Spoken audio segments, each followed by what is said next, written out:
Screens are very damaging to our eyes, whether that be the smartphone, the television, the computer screen, the tablet.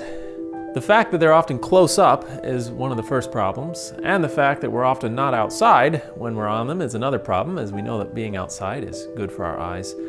But really, the problem gets worse when we consider something known as blue light. Now, light exists on a spectrum of color. So if we start at one end of the spectrum, we have red.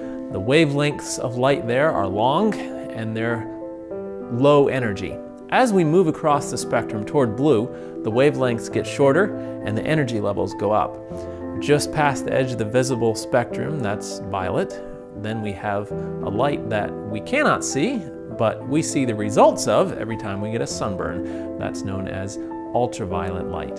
So the light from our devices is what is known as short wavelength enriched, meaning that it has a higher concentration of blue light than natural light. Now, our Creator has given us wonderful filters in our eyes that remove about 98% of ultraviolet light. Good thing, because going outside would be bad for our eyes if we didn't have them. However, of course, we need to be able to see blue light, which is just beside the ultraviolet light, so our eyes are not filtering this natural blue light. And the problem occurs when we start staring at the screen for longer periods of time. We're getting a heavy dosage of blue light into our eyes. And blue light penetrates all the way to the retina, which is the inner lining at the back of the eye. Laboratory studies have shown that too much exposure to blue light can damage the light-sensitive cells in the retina. This causes changes that resemble those of macular degeneration, which can lead to permanent vision loss. Permanent vision loss. This is a serious problem.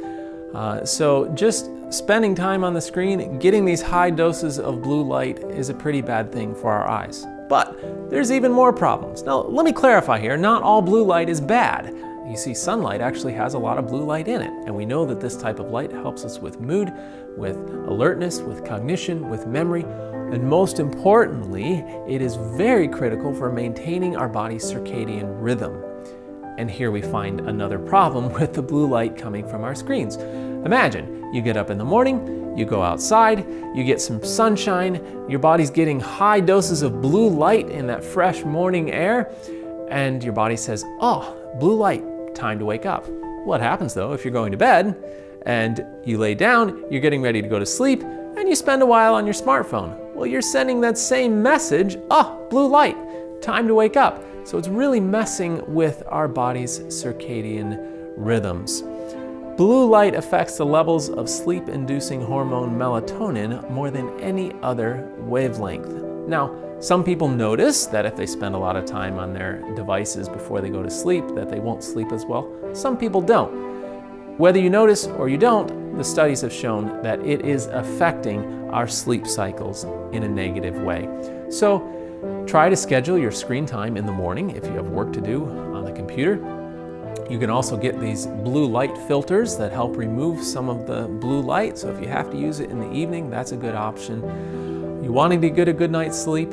Go screen-free a few hours before bedtime. I'm Joshua White. For more information, you can go to athinkinggeneration.org. Thank you.